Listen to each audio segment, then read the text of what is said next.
Hey guys, Andrew here, and I'm so excited for the talk that we're gonna hear today from our friend Brendan Payne around the idea of fear and anxiety. Come on in, check it out, it's gonna be awesome.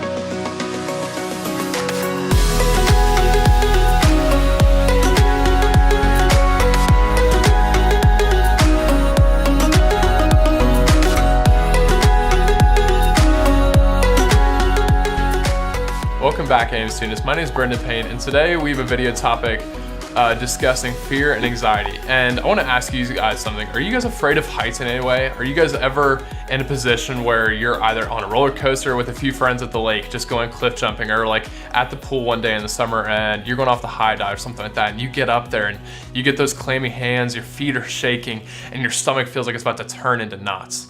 For me personally, I love a good adrenaline rush, but still from time to time, I feel like very tense, very like clenched up in those situations. I think back to a time in 8th grade when a few of my buddies were at this lake in Alabama called Lake Martin, and there's this place here called Chimney Rock. And so like my whole life I'd grown up going to this place, and we would jump off the 25 to 30 foot cliff when I was like in elementary school and in middle school. But a bunch of my buddies, we all really wanted to go off like the high cliff. This is like the El Capitan, like the Mount Everest of the place. It was 60 feet high.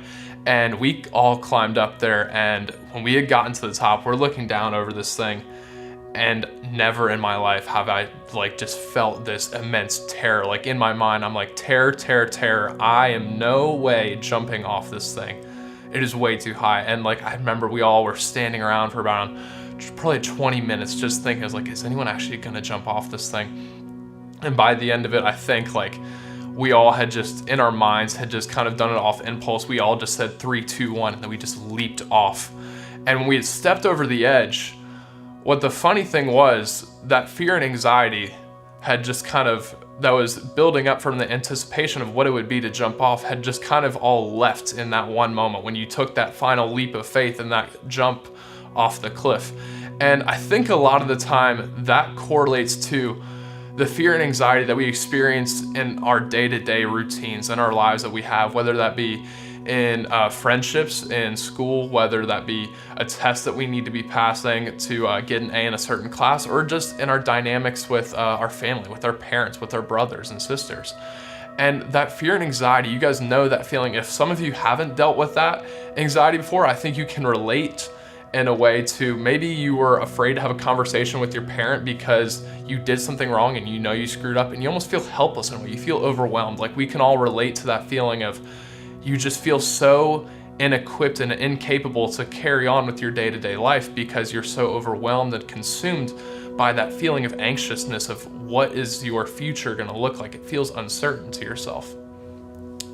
And I think a lot of the time why we get that immense overwhelming feeling is because we struggle with what our identity is, and we struggle with what our role is. God designed for our role. He talks about in John 10, he gives us the metaphor of the sheep and the shepherd, and he describes himself as the shepherd that provides for his sheep.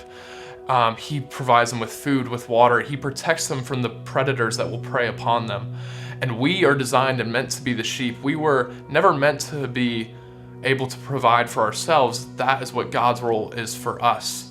And I think we lose the concept that within sin is when simply we try and provide and take control of our lives and bring matters into our own hands to provide for ourselves, instead of allowing the design purpose of God providing for us. And the byproduct of that is the bad decisions that we make, and a lot of the time is where our anxiety stems from.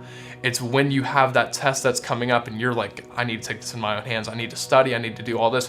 While all of that is great and you definitely can control those things, when you work yourself up so much and freak yourself out, like what are my parents gonna think if I do this, or what if I go look at that website, you think, and you just become so overwhelmed. And a lot of the time, I want you guys to notice this. Think back to the last time you had that rush of anxiety, that rush of fear for whatever situation or circumstance you were in. What was your response to that? What was your immediate thing physically that you went and did? And I think a lot of the times we all can relate. I remember for me, I definitely, like, if I'm struggling for a test, I go on Instagram right away. I immediately seek out my phone. Sometimes I'll go watch a show on Netflix. I think you can realize that a lot of the time your response to that anxiety is something that is within your phone. You go look and see who is texting me, who can I maybe, oh, look at this picture, just scrolling through. And the funny thing is, when we're done with that and we return to that circumstance, we realize that we feel even more incapable. We feel hollow. We feel empty from when we first started. And we just don't feel refreshed, and we feel more helpless and overwhelmed going back into that situation. And I think something that we can understand is the biggest thing when we have that anxiety, the biggest thing we want to find and we want to cling to is peace, and we don't know where that is. We haven't discovered where can we find peace and just rest. And in Philippians 4:6, I think the biggest thing it describes in this to us is when we surrender our control of our circumstances, and when we surrender our control of the things that are surrounding us that simply we just were never meant to be able to kind of affect and control. When we give that to God, He will take control of that. He will be the one to provide for us. And God says that He does give us control over how we have an outlook upon the situation, what our perspective is, and our effort within that. And a lot of the times when we understand those things, we have that immense feeling of peace, and we feel capable, we feel equipped to go and tackle whatever circumstance we're in. That anxiety and fear dissipates, just as it did for me when I was packing 8th grade, jumping off that cliff, because we understood that we felt equipped.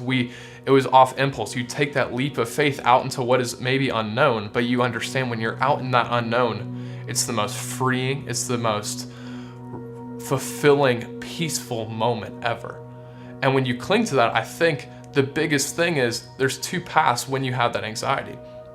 One can be with your phone, one can be down that path, whether it's binging a Netflix episode, just scrolling through your phone. But I think the more constructive one is if you can find your own personal application. It's different for every person. For me, I know definitely a huge stress reliever, and something that helps my anxiety at times is just writing my thoughts. It doesn't even have to be like journaling about God or scripture, but just simply, what am I thinking in this present moment? I'll set a timer for 10 minutes and just write everything out and see like, all right, what are my thoughts right now? What am I saying? What am I doing? Where am I struggling? Where am I having anxiety?